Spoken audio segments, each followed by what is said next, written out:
Assalamualaikum warahmatullahi wabarakatuh. Bismillah walhamdulillah wassalatu wassalamu ala rasulillah la haula wala quwata illa billah amma ba'd. Puji syukur kehadirat Allah subhanahu wa ta'ala karena sampai saat ini kita masih diberikan beribu-ribu kenikmatan. Dan salah satu kenikmatan tersebut yaitu kenikmatan sehat dan sempat. Sehingga pada kesempatan kali ini kita bisa melaksanakan pembelajaran seperti biasanya. Dan pada kesempatan kali ini kita akan membahas etika bergaul dalam Islam. Di bab yang keempat ini dengan judul etika bergaul dalam Islam. Etika bergaul dalam Islam yang akan kita bahas yaitu bagaimana kita bergaul terhadap orang yang lebih tua, bergaul terhadap sebaya, bergaul terhadap anak lebih muda, dan bergaul dengan lawan jenis. Pengertian etika bergaul. Etika ialah ilmu tentang apa yang baik dan apa yang buruk, dan tentang hak dan kewajiban. Dalam bahasa Arab, etika biasa disebut dengan adab, yaitu kebiasaan atau aturan tingkah laku praktis yang mempunyai muatan baik yang diwariskan dari satu generasi ke generasi berikutnya. Menurut Al-Jurjani, adab adalah pengetahuan yang dapat menjauhkan seseorang dari kelalaian. Sedangkan bergaul ialah berbaur dengan individu atau kelompok lain. Jadi, yang dimaksud dengan etika bergaul adalah aturan tingkah laku untuk berinteraksi dan berkomunikasi dengan sesama manusia, sehingga terjalin hubungan tingkah laku yang baik antar individu. Adapun macam-macam etika bergaul dan praktiknya.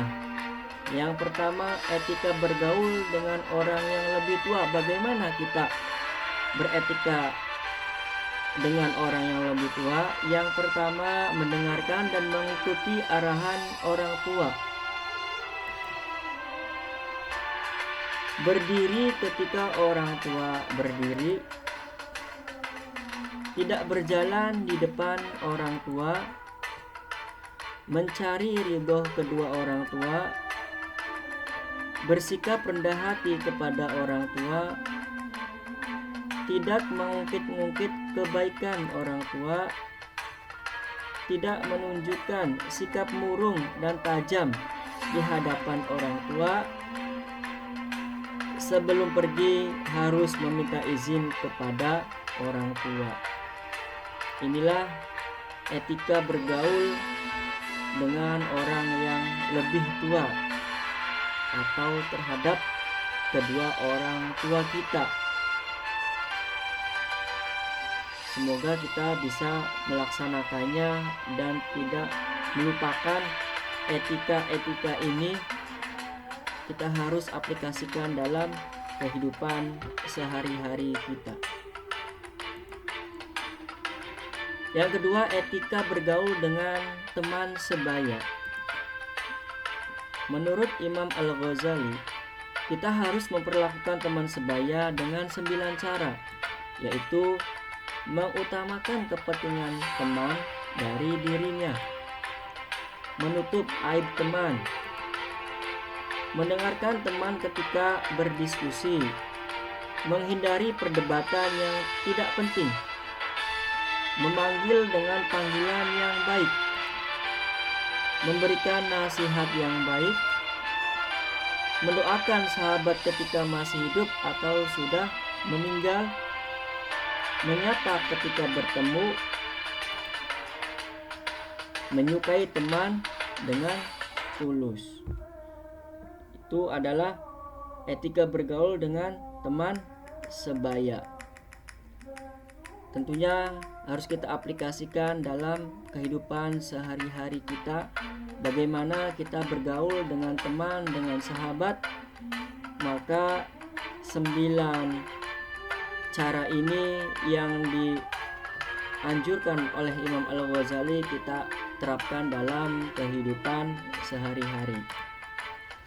Selanjutnya, etika bergaul dengan orang yang lebih muda atau kepada adik kelas atau kepada adik-adik kita.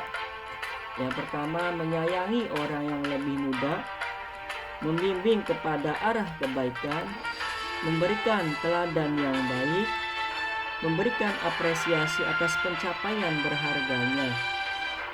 Ya, berharganya suatu perbuatan. Ini adalah etika bergaul dengan orang yang lebih muda. Sedangkan dari segi gender, etika bergaul ada 2, yaitu etika bergaul dengan sesama jenis, dengan lawan jenis, sesama jenis dan dengan lawan jenis. Berikut ini adalah beberapa hal yang perlu diperhatikan dalam beretika pada sesama maupun lawan jenis, yaitu bersahabat karena Allah, bukan karena apa-apa, bukan karena hartanya, bukan karena tahtanya, bukan karena kegantengannya, bukan karena lain sebagainya, tetapi bersahabat karena Allah Subhanahu wa Ta'ala. Kemudian menjaga auratnya dijaga, ya, mau bergaul baik sesama jenis maupun dengan lawan jenis, apalagi dengan lawan jenis jangan diumbar auratnya, harus tetap dijaga, menutupi auratnya. Menjaga kemaluan, dalam hal ini kita harus menghindari hal-hal yang telah dilarangkan oleh Allah ketika kita bergaul antar lawan jenis. Kita harus mengetahui koridor-koridornya, batasan-batasannya, bagaimana kita bergaul, bagaimana kita berteman, bagaimana kita berkomunikasi yang baik dan yang benar. Nah, demikian yang bisa disampaikan pada pertemuan kali ini. Terima kasih atas perhatiannya. Syukron ala ihtimamikum. Mudah-mudahan bermanfaat. Wassalamualaikum warahmatullahi wabarakatuh.